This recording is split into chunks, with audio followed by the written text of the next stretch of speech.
Hey everyone, welcome to the West Coast Barbell Club exercise library. Right now we're going to have a look at squatting with bands. Okay, now this isn't an exercise I program particularly often for people and it's generally reserved for slightly more advanced lifters. Okay, the use of accommodating resistance bands and chains in training has been around for quite a while now. It's generally pioneered in the Western world by Louis Simmons at a Westside Barbell. Okay, it's since been kind of dismissed by a lot of people for raw powerlifting or for general strength training purposes, but I do think it can have use for some people, particularly in an athletic performance context. Okay, and I think just as providing a novel training variation for those that otherwise wanting to mix their training up a little bit. I actually think they can be particularly useful for the deadlift for those that might have issues at lockout, for example. But we're going to have a look at how they're used in the squat. Now, at the moment, I'm demonstrating these videos out of a half rack or squat stand. Okay, this is less than ideal for the setup of squats with bands. Okay, the way I've got them set up here is I've got two heavy dumbbells positioned in line with where my feet will be in my setup. Okay, and I've got these red resistance bands double looped around the dumbbells and up to the bar here. You see there's quite a bit of band tension on here at the moment. I honestly couldn't tell you what kind of tension we're talking about at the lockout. I really don't know. Okay, but just this without any plates on it was a little bit of a surprise to me, having not done these for a while, just in getting the unrack stable and balanced. Okay, obviously we'll be doing these with weight in addition to the bands. Now, under ideal circumstances, you'd be training out of a full power rack, which would have 4 uprights as compared to the 2 that we've got here, 2 behind you, 2 in front.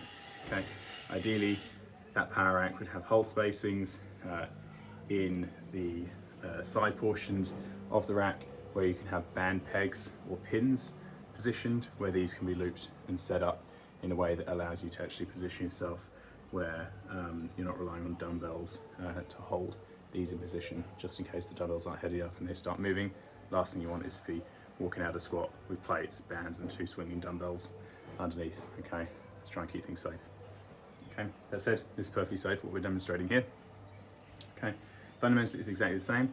Obviously the nature of bands and chains is such that during the course of the movement, the higher up you get, the more tension that goes through the bands, the harder the movement becomes theoretically. Okay, so one of the reasons that I quite like to program these for myself is forcing myself to think about being explosive out of the bottom position when you're deloaded slightly, given that the bands are at their shortest length and least tension, because you're going to have to think about moving fast to get through the portion of the movement where the band tension starts to increase. Okay, so thinking about accelerating a bit faster out of the bottom position.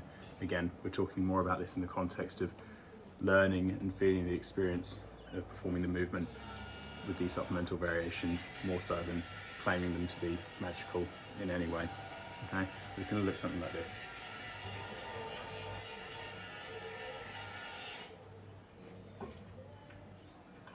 Sitting up as you normally would, breathing and bracing nice and tight.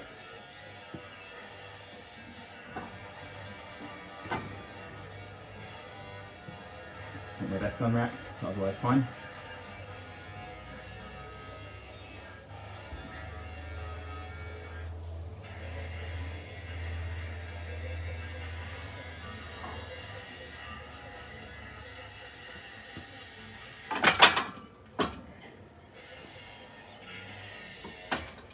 Be mindful, obviously, with the setup that we've got here, when you're not in your squat position with your stance being in line with the fixed point to which the bands are attached, okay, be them dumbbells or band pegs, that the tension's going on an angle. So as you're getting the bar out of the rack, it's going to want to pull you backwards. You notice my unrack there was a little bit untidy, should have been better. Okay, that's something you want to be particularly mindful of if you've got weight on here.